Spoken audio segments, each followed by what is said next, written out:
दोस्तों railway group D के exam में चाहे आप सीबीटी एग्जाम में बहुत ही टॉप लेवल का स्कोर करें या आप पीईटी एग्जाम को बहुत ही कम टाइम में क्वालिफाई कर ले, लेकिन अगर आप मेडिकल टेस्ट में अनफिट पाए जाते हैं तो आपका सिलेक्शन का चांस वहीं पे खत्म हो जाएगा। दोस्तों मैंने खुद आरआरबी एनटीपीसी का एग्जाम क्रैक किया है और मैंने रेलवे ग्रुप डी का भी एग्जाम क्रैक किया है और आज मैं खुद मेरे एक्सपीरियंस मेडिकल टेस्ट के एक्सपीरियंस के ऊपर आपको बताऊंगा कि मेरे साथ वहां पे कौन कौन सा टेस्ट हुआ था और कौन कौन सा ऐसा टेस्ट है जिसको फेल करने से आप बिल्कुल डिस्क्वालीफाई हो जाएंगे। Railway group D document verification के दिन आपने जिस आरआरबी से रेलवे ग्रुप डी का अप्लाई किया था उस आरआरबी में जाके आपको डॉक्यूमेंट वेरिफिकेशन करना है। डॉक्यूमेंट वेरिफिकेशन हो जाने के बाद सभी स्टूडेंट से 24 रुपीस करके लिया जाएगा, सभी स्टूडेंट से 24 रुपए लिया जाएगा और सभी स्टूडेंट के नाम पे एक मेमो निकलेगा। उसके बाद हर एक स्टूडेंट को एक एक करके एक कॉन्फिडेंशियल एनवेलप हैंडओवर किया जाएगा जिसमें लिखा होगा कि to be open by the addressee only. उस एनवेलप को आपको बिल्कुल खोलना नहीं है और डॉक्यूमेंट वेरिफिकेशन हो जाने के बाद सभी स्टूडेंट्स को बता दिया जाएगा कि किस स्टूडेंट का मेडिकल टेस्ट किस हॉस्पिटल में अलॉट हुआ है। मैं आपको ये बता देना चाहता हूं कि आपने जिस आरआरबी से अप्लाई किया है जहां पे आपका डॉक्यूमेंट वेरिफिकेशन होगा उस आरआरबी के जुरिस्डिक्शन के अंदर जो भी हॉस्पिटल्स है उन सभी हॉस्पिटल्स में से आपका कोई ना कोई एक हॉस्पिटल आपका अलॉट हो सकता है। ऐसा नहीं है कि आपका घर जिस हॉस्पिटल के नजदीक है उसी हॉस्पिटल में आपका अलॉटमेंट होगा, ऐसा बिल्कुल भी नहीं है। आपका सेंट्रल हॉस्पिटल भी अलॉट हो सकता है या फिर आपको कोई भी डिवीजन में किसी भी हॉस्पिटल डिविजनल हॉस्पिटल आपका अलॉट हो सकता है। तो डॉक्यूमेंट वेरिफिकेशन हो जाने के बाद वो एनवेलप कॉन्फिडेंशियल एनवेलप आपको देने के बाद आपका किस हॉस्पिटल में मेडिकल टेस्ट अलॉट हुआ है वो आपको बता दिया जाएगा और उसके अगले ही दिन आपको जाके उस हॉस्पिटल में रिपोर्ट करना है। जब आप अगले दिन उस हॉस्पिटल में जाके रिपोर्ट करेंगे तब जो कॉन्फिडेंशियल एनवेलप आपको डीवी के टाइम पे दिया गया था उसी कॉन्फिडेंशियल एनवेलप को आपको हॉस्पिटल में सबमिट करना है और वो लोग पूरा उस एनवेलप को चेक करेगा कि कहीं से भी कोई टेम्परिंग हुआ है कि नहीं। अगर कहीं से भी कोई टेम्परिंग नहीं हुआ, अगर आपने उस एनवेलप को खोलने का कोशिश नहीं किया तो वो एनवेलप एक्सेप्ट हो जाएगा और वो लोग एक डायरी में रजिस्टर कर लेंगे आपका नाम और उस दिन आपका मेडिकल टेस्ट नहीं होगा। आपको कोई और डेट दिया जाएगा, मतलब डीवी के दिन पे आपको बोला जाएगा कि नेक्स्ट डे आप जाके हॉस्पिटल में रिपोर्ट कीजिए। जब आप हॉस्पिटल में कॉन्फिडेंशियल एनवेलप हैंडओवर करेंगे तब आपका नाम एंट्री होगा डायरी में और आपको एक और डेट दिया जाएगा।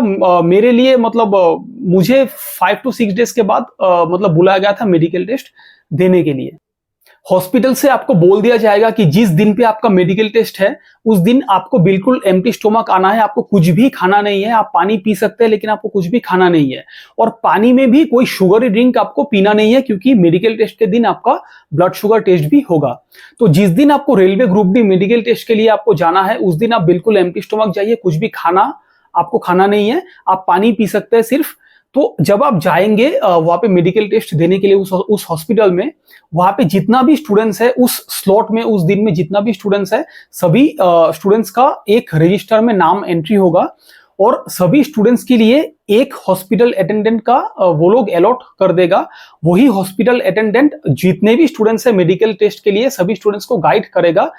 सबसे पहले जो आपका टेस्ट होगा वो है एक्सरे। वो हॉस्पिटल अटेंडेंट सभी स्टूडेंट्स को एक्सरे रूम के बाहर वेट करने के लिए बोलेगा और एक एक करके नाम पुकारेगा, जिसका भी नाम आएगा उसको अंदर जाके एक्सरे टेस्ट कर लेना है। एक्सरे टेस्ट आपको टी शर्ट उतार के आपको एक्सरे मशीन के सामने खड़ा होना पड़ेगा और आपका एक्सरे टेस्ट हो जाएगा। एक्सरे टेस्ट हो जाने के बाद वो रेडियोलॉजिस्ट आपको बाहर वेट करने के लिए बोलेगा। तो सभी स्टूडेंट्स का 1 by 1 एक्सरे टेस्ट होगा। एक्सरे टेस्ट में मतलब जनरली क्या टेस्ट होता है, उसमें हार्ट हाइपरट्रॉफी टेस्ट होता है। हार्ट हाइपरट्रॉफी का मतलब है कि हार्ट का नॉर्मल साइज से थोड़ा सा और एनलार्ज हो जाना, मतलब नॉर्मल जो साइज है उससे थोड़ा सा बड़ा हो जाना। अभी हार्ट हाइपरट्रॉफी होता किस लिए है, जिन लोगों को बहुत ही ज्यादा हाई बीपी है, थोड़ा बहुत हाई बीपी तो मतलब चल जाता है इस एज में, लेकिन जिसका बहुत ही ज्यादा हाई बीपी है 160 या 170 ऐसा रहता है, उनका हार्ट हाइपरट्रॉफी होने का चांस या जो मेडिकेशन में है उनका भी हार्ट हाइपरट्रॉफी होने का चांस रहता है। हार्ट हाइपरट्रॉफी इसीलिए होता है। तो वो एक्सरे टेस्ट में हार्ट हाइपरट्रॉफी अगर आपका है वो एक्सरे शीट में जो है आ जाएगा। उसके बाद आपका रिब्स मतलब डिफॉर्मिटीज है कि नहीं, ये रिब्स का मतलब शेप्स यही सब चेक होता है। मुझे जितना पता है हार्ट हाइपरट्रॉफी और रिब्स चेक होता है और थोड़ा बहुत अप डाउन चल जाता है। ये कोई मेजर मतलब रेड फ्लैग नहीं है कि इसके लिए आपको निकाल दिया जाएगा। हार्ट हाइपरट्रॉफी और रिब्स यही सब चेक होता है और थोड़ा बहुत अप डाउन चल जाता है। उसके बाद आपको वो हॉस्पिटल अटेंडेंट सभी स्टूडेंट्स का जब वो एक्सरे टेस्ट हो जाएगा तो सभी स्टूडेंट्स को वो हॉस्पिटल अटेंडेंट यूरिन टेस्ट और ब्लड टेस्ट जिस रूम में होता है उस रूम में लेके जाएगा। एक एक करके आपको अंदर जाना है और आपका ब्लड कलेक्शन होगा और आपको एक कंटेनर मतलब दिया जाएगा जिसमें आपको बोला जाएगा कि आपको यूरिन कलेक्शन करके वहां पे सबमिट करना है। तो आपका ब्लड आपका लिया जाएगा ब्लड टेस्ट करने के लिए और आपको मतलब टॉयलेट पे जाके आपका यूरिन सैंपल उस कंटेनर में लेके आपको सबमिट करना है और आपका सिग्नेचर वहां पे लिया जाएगा। आपको साइन करना होगा उधर कि आपका जो है ब्लड टेस्ट और यूरिन टेस्ट का सैंपल लिया गया है। ब्लड टेस्ट और यूरिन टेस्ट में मतलब जनरली क्या चेक होता है, ब्लड टेस्ट में चेक होता है आपका ब्लड शुगर, जो रैंडम ब्लड शुगर है या फिर फास्टिंग ब्लड शुगर है वही चेक होता है। मोस्ट प्रोबेबली रैंडम शुगर ही चेक होता है क्योंकि कोई स्टूडेंट्स मतलब बाय मिस्टेक कुछ खा पी लेते हैं तो उसके लिए फास्टिंग में थोड़ा अप डाउन हो ही सकता है। तो मतलब बेसिकली मुझे जितना आइडिया है रैंडम शुगर ही टेस्ट होता है। ब्लड टेस्ट में आपका शुगर टेस्ट हो जाएगा और जो आपका यूरिन टेस्ट है उसमें मुझे जितना पता है 2 टेस्ट होता है। एक है कीटोन बॉडीज का टेस्ट और एक है पास सेल्स का टेस्ट। ये कीटोन बॉडीज और पास सेल्स जनरली तभी होता है मतलब अगर आपका शुगर है तब वो डिटेक्ट होता है, या अगर आपका कोई इन्फेक्शन है generally UTI urinary tract infection अगर है तो आपका पास सेल्स डिटेक्ट हो सकता है। ब्लड टेस्ट और यूरिन टेस्ट हो जाने के बाद वो हॉस्पिटल अटेंडेंट सभी मेल कैंडिडेट्स को एक और रूम पे लेके जाएगा जहां पे आपका हाइड्रोसिल टेस्ट होगा। ये हाइड्रोसिल टेस्ट सिर्फ मेल कैंडिडेट्स के साथ ही होगा, फीमेल कैंडिडेट्स के साथ नहीं होगा। अब ये हाइड्रोसिल टेस्ट होता क्या है, अगर किसी मेल कैंडिडेट में एक टेस्टिस के कंपैरिजन में दूसरा टेस्टिस थोड़ा एनलार्ज हो जाता है, अगर उस पे पानी इकट्ठा हो जाता है तब उसको हाइड्रोसिल बोला जाता है। तो जितने भी मेल कैंडिडेट्स हैं उस रूम पे सभी को इकट्ठा होने के लिए बोला जाएगा और एक एक करके मेल कैंडिडेट को मतलब बुलाया जाएगा।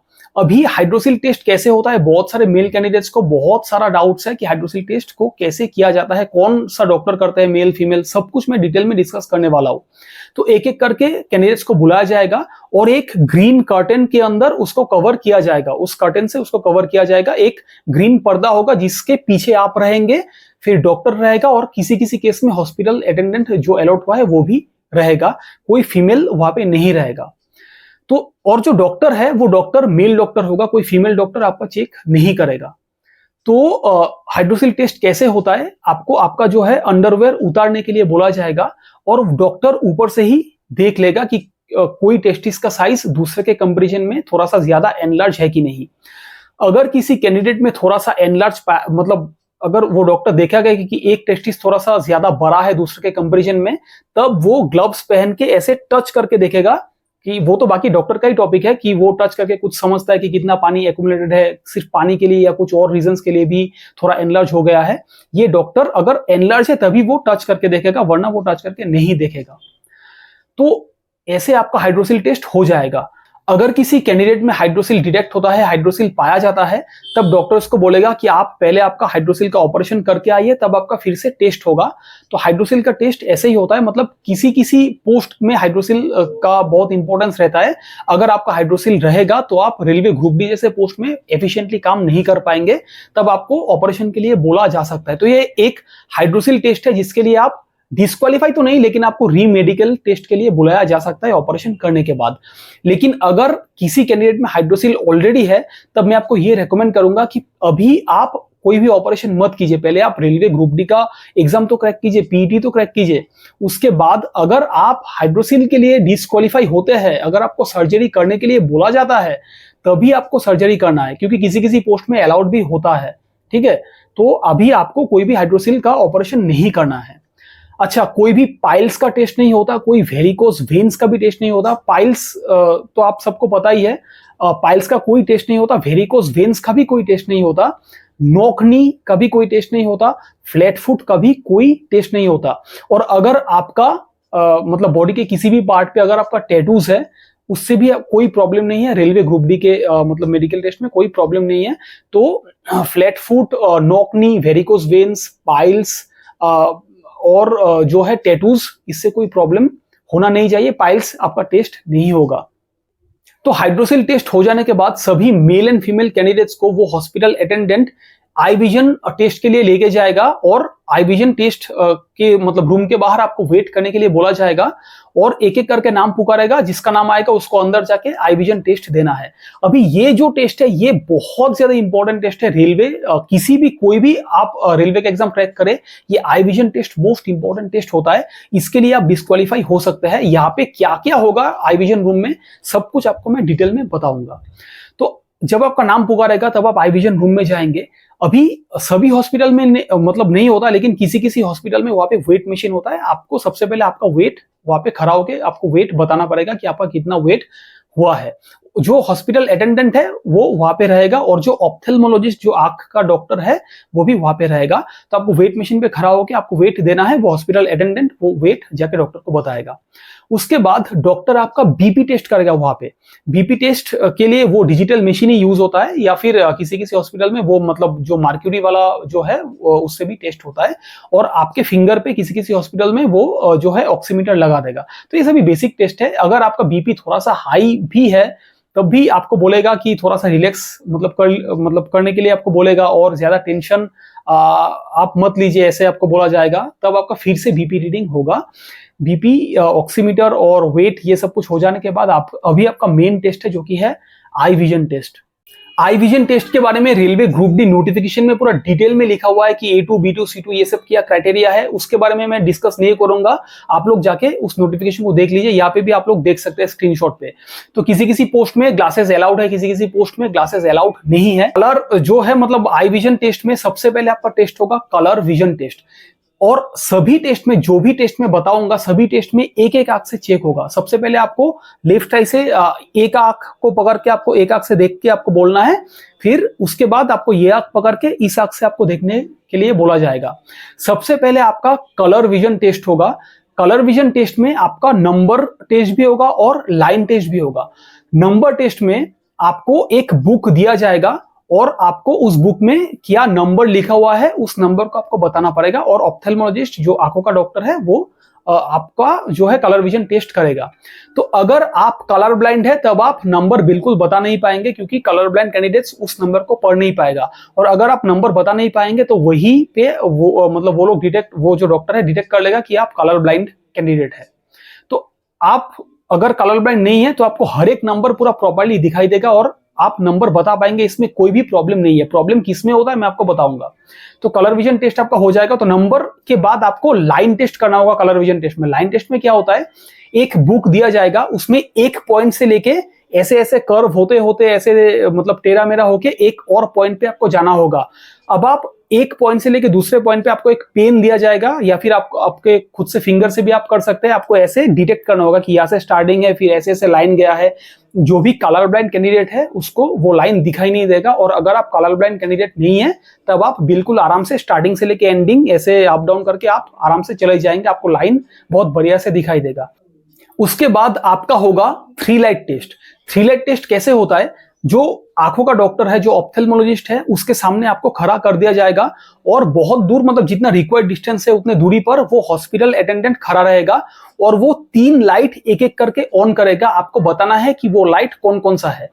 वो लाइट कौन कौन सा है मैं आपको बता रहा हूं। एक होता है रेड लाइट, एक होता है ग्रीन लाइट और एक होता है येलो लाइट। रेड और ग्रीन अगर आप मतलब कलर ब्लाइंड नहीं है तो आप मतलब बिल्कुल बढ़िया से आप बता देंगे। लेकिन कभी कभी जो कलर ब्लाइंड कैंडिडेट नहीं भी है उनको भी वो येलो लाइट देखने में थोड़ा सा इश्यूज आता है, क्योंकि किसी किसी को येलो थोड़ा सा व्हाइट नजर आता है। लेकिन अगर आप व्हाइट भी बोलेंगे तब भी कोई प्रॉब्लम नहीं होने वाला है। तो रेड, ग्रीन और येलो लाइट वहां पे आपको दिखाया जाएगा। एक एक करके आपको एक एक आंख से वो बताना है। पहले ऐसे क्लोज करके आपको एक एक लाइट बताना है, फिर ऐसे क्लोज करके आपको एक एक लाइट बताना है। ये 3 जो है लाइट्स का टेस्ट आपका हो जाएगा। फिर आपका होगा near vision test. Near vision test कैसे होता है, आपको एक बुक दिया जाएगा और बुक में लाइंस लिखा हुआ रहेगा, सेंटेंस लिखा हुआ रहेगा। वो ऊपर से बड़ा होते होते नीचे छोटा होता रहेगा। आपको एक एक आंख से देख के बताना है। पहले इस आंख से आपको देख के बताना है, फिर इस आंख को क्लोज करके इस आंख से आपको देख के बताना है।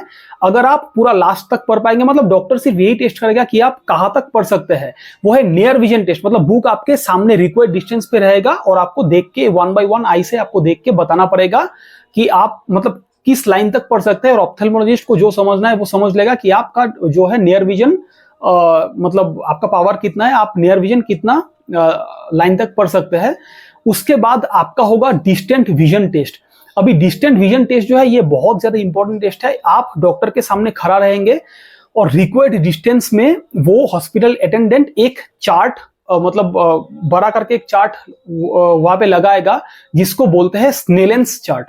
ये स्नेलेंस चार्ट में कभी कभी अल्फाबेट्स रहता है और कभी कभी ऐसे शेप्स भी रहते हैं, मतलब शेप्स ऐसे सर्कल का शेप होता है, कभी कभी यहाँ पे ओपनिंग रहता है, कभी कभी यहाँ पे ओपनिंग रहता है, कभी कभी लेफ्ट पे डाउन पे ऐसे ओपनिंग रहता है, कभी कभी आपको ओपनिंग भी बताने के लिए बोला जा सकता है। और most of the time almost 99% of the hospitals में वो अल्फाबेट्स ही रहेगा, ठीक है। तो आपको अल्फाबेट्स बताना पड़ेगा। ऐसे ऊपर स्नेलेंस चार्ट में ऊपर सबसे बड़ा मतलब बड़ा बड़ा करके वो ऊपर में रहेगा, फिर धीरे धीरे नीचे आते आते वो छोटा होता रहेगा अल्फाबेट्स का साइज। आपको देख के बताना है आप किस लाइन तक पढ़ सकते हैं। अभी बहुत सारे कैंडिडेट्स इस स्नेलेंस चार्ट को मेमोराइज करके जाते हैं। देखिए मेमोराइज करने का कोई फायदा नहीं है क्योंकि स्नेलेंस चार्ट भी बहुत टाइप का होता है। आप कितना ही मतलब टाइप याद रखेंगे, सभी याद रखना पॉसिबल नहीं है, नंबर 1। नंबर 2 आपको याद इसीलिए नहीं रखना है क्योंकि वो हॉस्पिटल अटेंडेंट कोई भी अल्फाबेट पे पॉइंट करके और आपको इमीडिएटली बताना मतलब होगा, विद इन 2 to 3 सेकंड्स आपको बताना होगा। अगर आप तब सोचने लग जाए कि इस चार्ट में कौन सा अल्फाबेट आते हैं, तब वो समझ जाएगा कि आप मेमोराइज करके आए हैं और आप ये बता नहीं पा रहे हैं। तो मेमोराइज करने का कोई फायदा नहीं है। अगर आप डायरेक्टली देख सकते हैं तभी मतलब इसका फायदा है।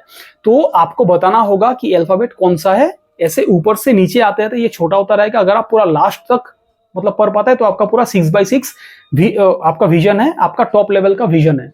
तो ये डिस्टेंस विजन टेस्ट होता है और ये डिस्टेंस विजन टेस्ट हो जाने के बाद वो ऑप्थेल्मोलॉजिस्ट, वो डॉक्टर वहीं पे आपको बता देगा कि आपका मेडिकल जो है क्राइटेरिया, मेडिकल कैटेगरी आपका कौन सा है, A1, A2, B1, B2, C1, C2, ये कौन से कैटेगरी में आप फिट होते हैं वहीं पे आपको डिक्लेयर कर दिया जाएगा। तो ये विजन टेस्ट होते होते लगभग शाम हो जाएगा। तो सभी स्टूडेंट्स का जब विजन टेस्ट हो जाएगा तो सभी स्टूडेंट्स को एक एक करके एक रूम पे फिर से बुलाया जाएगा। आपका जो है वहां पे साइन करना पड़ेगा कि आप क्वालिफाइड है, और अगर आप क्वालिफाइड है तभी आपको रूम के अंदर बुलाया जाएगा।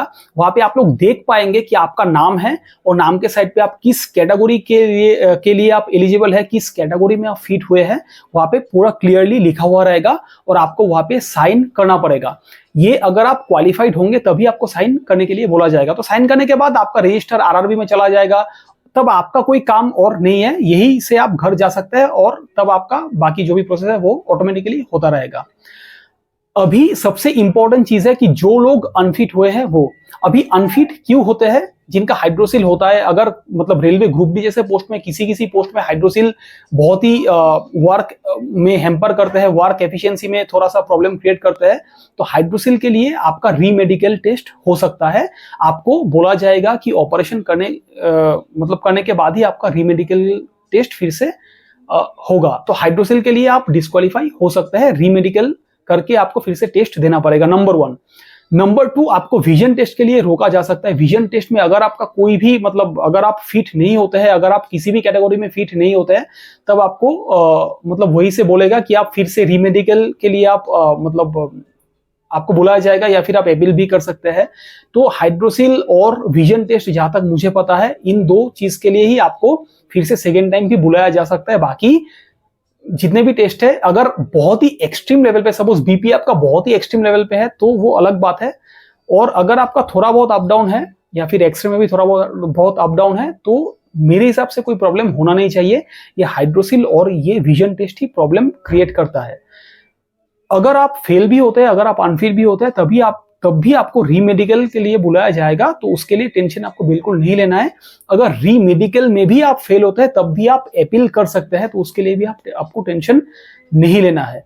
तो यही है रेलवे ग्रुप डी का मेडिकल टेस्ट के बारे में मैंने पूरा डिटेल में बता दिया है। अगर फिर भी आपको कोई और डाउट है तो आप इस वीडियो के नीचे कमेंट में आप लोग जाके कमेंट कर सकते हैं। मैं जितना हो सके मेरे लिए मैं रिप्लाई करूंगा। Thank you so much friends.